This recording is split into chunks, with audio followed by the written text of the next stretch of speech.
Morning friends, last period we see the progressive wave, mechanical progressive wave. आता mechanical progressive wave कशाला म्हणायचं? The wave which continuously travels in the forward direction. The wave which continuously travel in a given direction, जी दिलेली direction आहे, जी forward direction आहे, त्या forward डायरेक्शननी एखादी wave जर continuous travel होत असेल तर अशा वेवला प्रोग्रेसिव्ह वेव म्हणायचं. आता ह्या प्रोग्रेसिव्ह मेकॅनिकल वेव्हचे दोन टाइप्स आहेत, ट्रान्सवर्स प्रोग्रेसिव्ह वेव आणि लॉन्जिट्युडनल प्रोग्रेसिव्ह वेव. हे सुद्धा वेवचे टाइप तुम्हाला झालेले आहेत. आता ट्रान्सवर्स प्रोग्रेसिव्ह वेव कशाला म्हणायचं? The waves in which the direction of vibration of particles are perpendicular to the direction of propagation of wave. आता या ठिकाणी ही ट्रान्सवर्स प्रोग्रेसिव्ह वेव आहे. ही वेव लेफ्ट टू राईट जात आहे, म्हणजे this is the direction of propagation of wave.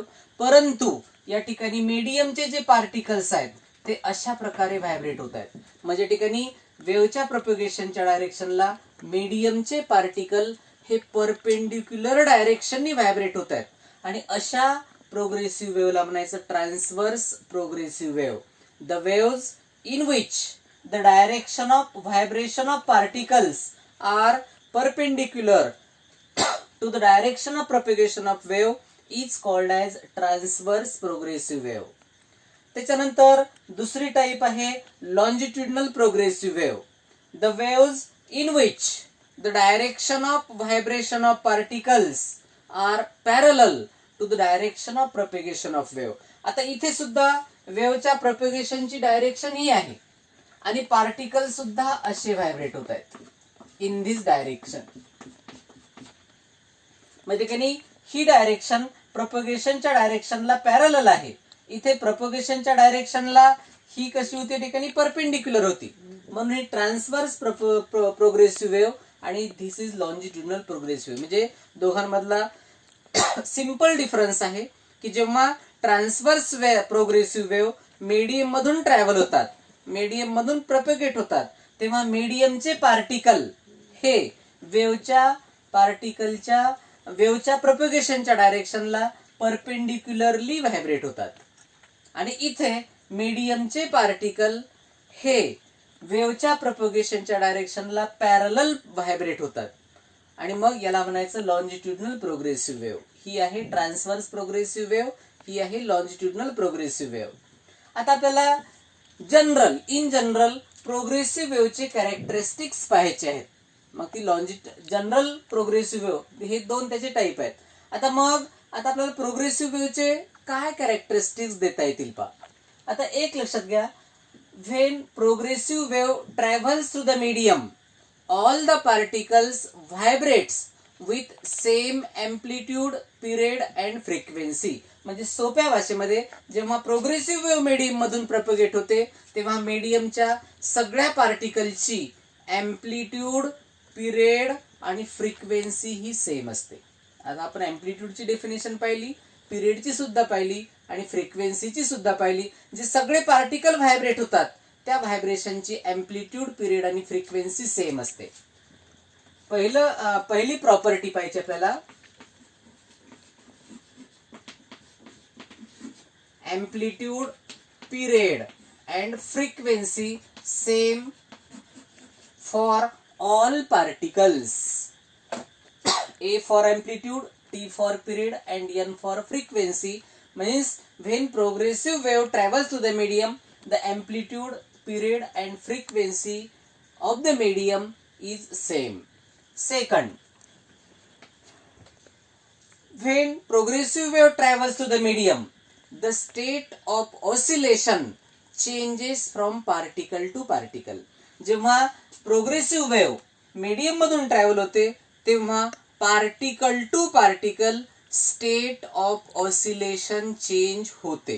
काय चेंज होते? State of oscillation changes.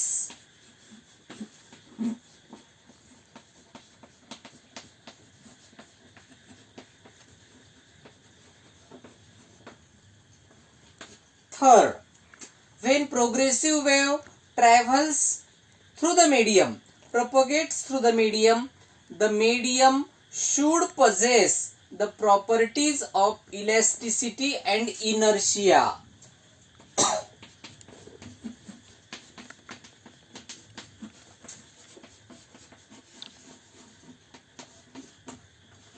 म्हणजे जेणेकरून जेव्हा प्रोग्रेसिव्ह वेव्ह ट्रॅव्हल होते तेव्हा मीडियमनं the medium should be elastic, medium should possess inertia आपण पाहिलेलं आहे.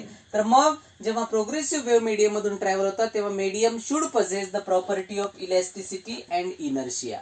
त्याच्यानंतर fourth, the distance between two consecutive particles which are in the same state of oscillation, same state of vibration in same phase. हे तीनही word और आहेत एकमेकांना. म्हणजे जे काही पार्टिकल्स, आता हे दोन सक्सेसिव्ह पार्टिकल्स आहेत की जे एका फेज मध्ये आहेत, एका स्टेट ऑफ ऑसिलेशन मध्ये आहेत.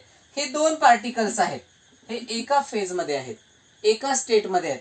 हे दोन पार्टिकल्स जे आहेत ते एका फेज मध्ये आहेत, एका स्टेट मध्ये आहेत. आणि मग अशा दोन पार्टिकल्स मधल्या डिस्टन्सला म्हणायचं वेव्हलेंथ ऑफ द वेव्ह. त्याला काय म्हणायचं? Wave. The distance between two conjugative particle, two successive particles which are in the same state of oscillation, same state of vibration or in the same phase, it is called as wavelength.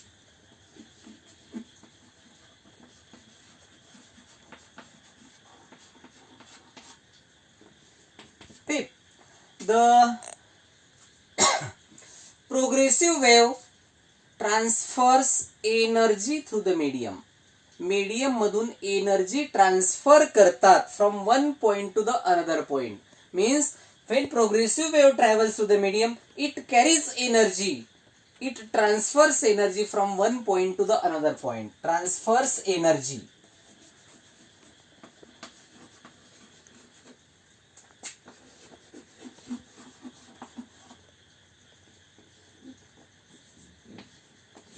आणि या ठिकाणी last property आहे, progressive waves are doubly periodic.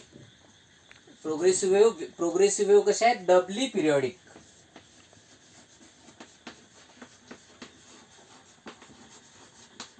Means progressive wave possesses periodic in time, periodic in space, and therefore they are doubly periodic. These are the properties of progressive wave. Means परत एकदा आपण repeat करू. When progressive wave propagates through the medium, the amplitude, period and frequency is same for all the particles. The state of oscillation will be changes from particle to particle of the medium. Mediumच्या particle to particle state of oscillation change होते. त्याच्यानंतर for the propagation of the progressive wave, the medium should possess the properties of elasticity and inertia, so that they store the energy and transfer through the medium. They regains their original shape when wave propagates through the medium, that is property of elasticity. Nantar, distance between two consecutive particles which are in the same state of vibration, the distance is called as the wavelength of the wave. That is Marathi मध्ये त्याला म्हणतात तरंग लांबी, wavelength of the wave. त्याच्यानंतर they transfers energy through the medium. आणि या ठिकाणी progressive wave are periodic in space, sorry doubly periodic phenomenon. हे झाल्या प्रोग्रेसिव्ह वेव्हच्या प्रॉपर्टीज. आता सिमिलर प्रॉपर्टीज फक्त वेगळ्या भाषेमध्ये ट्रान्सव्हर्स वेव्ह आणि लॉन्जिट्युडनल वेव्हच्या आहेत. आता आपण कंपॅरिझन मध्ये घेऊ. पहिली प्रॉपर्टी ट्रान्सव्हर्स वेव्हची. When transverse wave travels through the medium, the particles of the medium vibrates perpendicular to the direction of propagation of wave. In longitudinal wave, the vibration of the particles are parallel to direction of propagation of the wave. ही झालं पहिला दोघांमधली property जे indistinguish. त्याच्यानंतर when transverse wave travels to the medium, the alternate crest and trough are produced. This is called as crest, this is called as trough. Means when transverse wave travels to the medium is divided into alternate crest and trough. Crest नंतर crest नाही किंवा trough नंतर trough नाही. Crest and trough are alternately situated. इथे when longitudinal wave travels to the medium is divided into alternate compressions and rarefactions.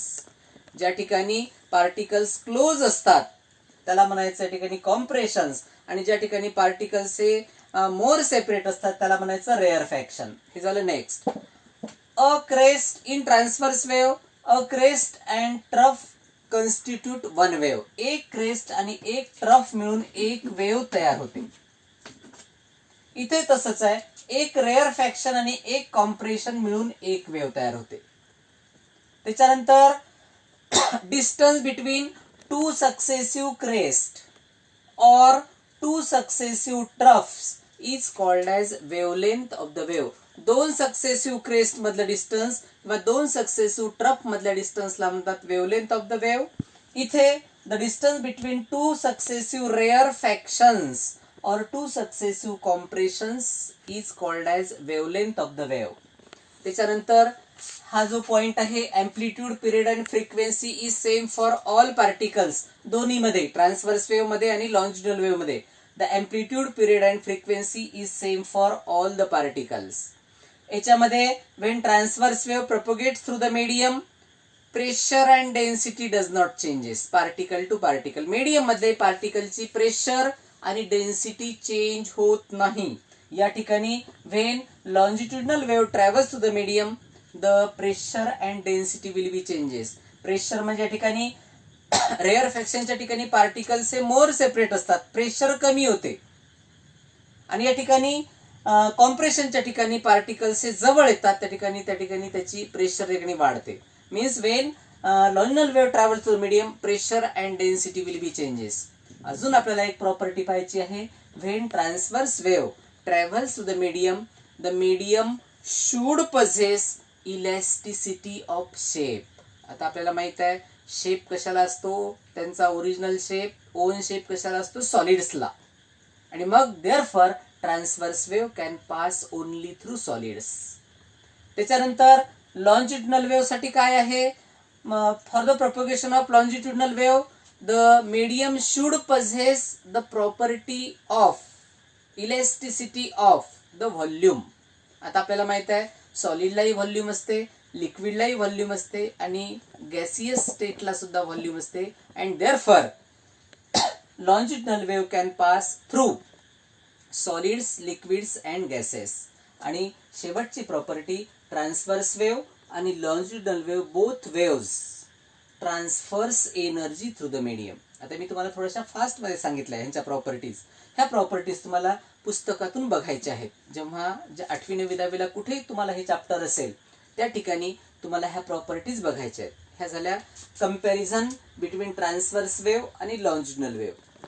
आता याच्यानंतर आपल्याला शेवटचा पॉइंट पाहायचा आहे ह्या चॅप्टर मधला, तो म्हणजे secondly relation between wavelength, wave velocity and frequency.